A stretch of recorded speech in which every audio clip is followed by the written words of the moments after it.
What's your thoughts on the surrogacy industry? I think it should be banned, all of it. Banned? Yeah, across the board. I don't think surrogacy should be a thing. Why? Little babies need their mothers.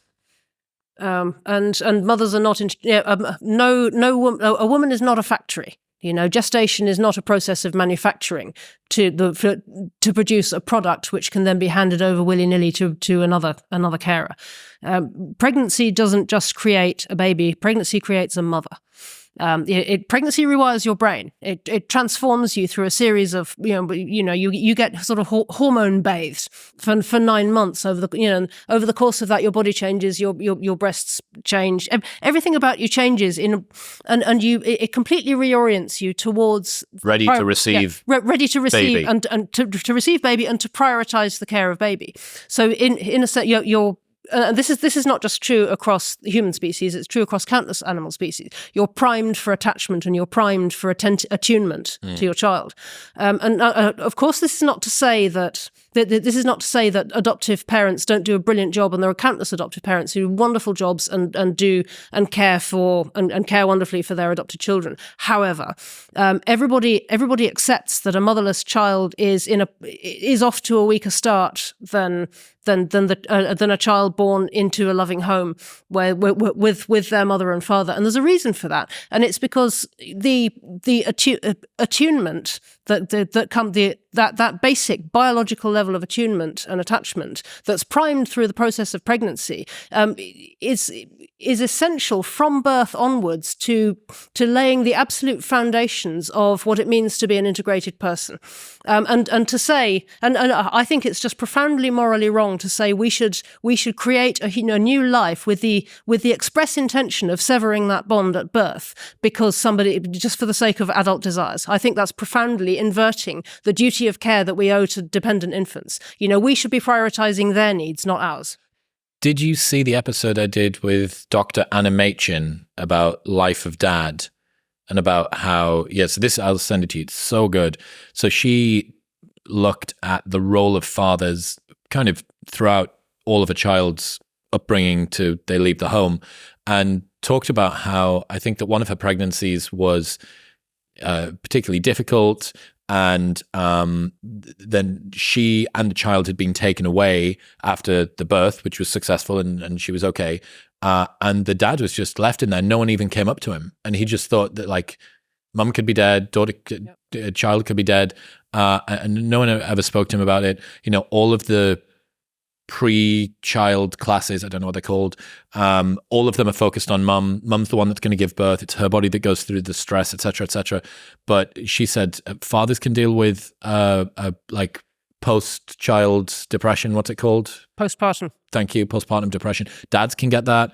There's this really, really common issue that fathers encounter, which I saw firsthand, and then she talks about in the book, which is that wife is pregnant, future dad-to-be knows that wife is pregnant, 6, 7, 8, 9 months deep. Dad doesn't feel like he cares about child. Dad doesn't have any change in paternal instinct. Dad doesn't have any The cascade. bond develops after birth for dads. It develops. Mm-hmm. And there's plenty of evidence. But they feel guilt and shame. Yeah. And I was sat in this, I remember where I was sat in Austin with this room, like 100 millionaire, billionaire, millionaire, 100 millionaire, like big hitters all the way around this room.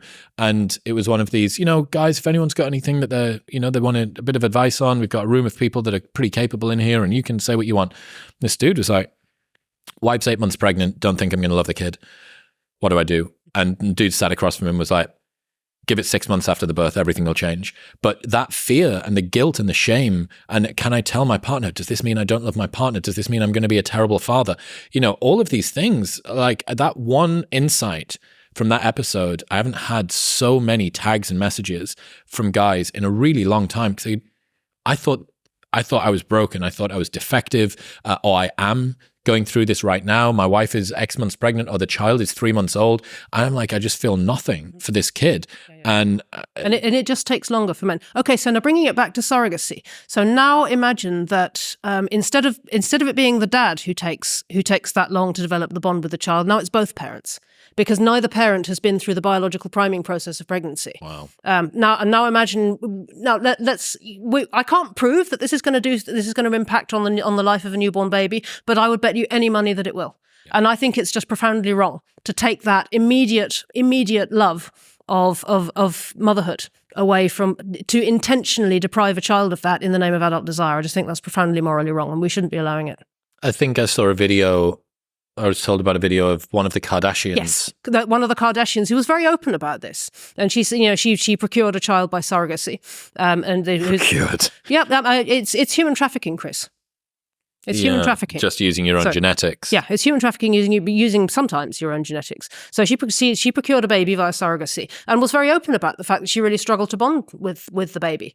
And I was thinking, so okay, like, well, we can all empathise with you, maybe, but like, can we just think about what the baby's going through here? This is a newborn baby who needs to be surrounded by love and responded to with care and nursed whenever it needed, and picked up and held whenever he or she needs it. And both parents are struggling to bond.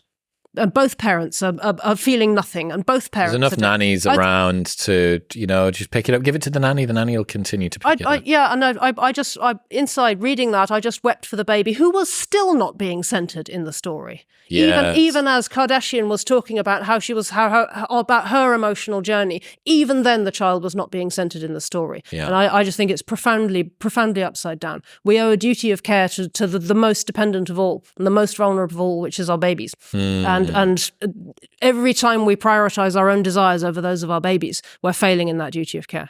In other news, this episode is brought to you by Element. Element is a tasty electrolyte drink mix with everything that you need and nothing that you don't. It's a healthy alternative to sugary electrolyte drinks, and it is the best way that I've started my morning every single day for over 3 years now. It contains a science-backed electrolyte ratio of sodium, potassium, and magnesium with no sugar, no colouring, no artificial ingredients, or any other junk.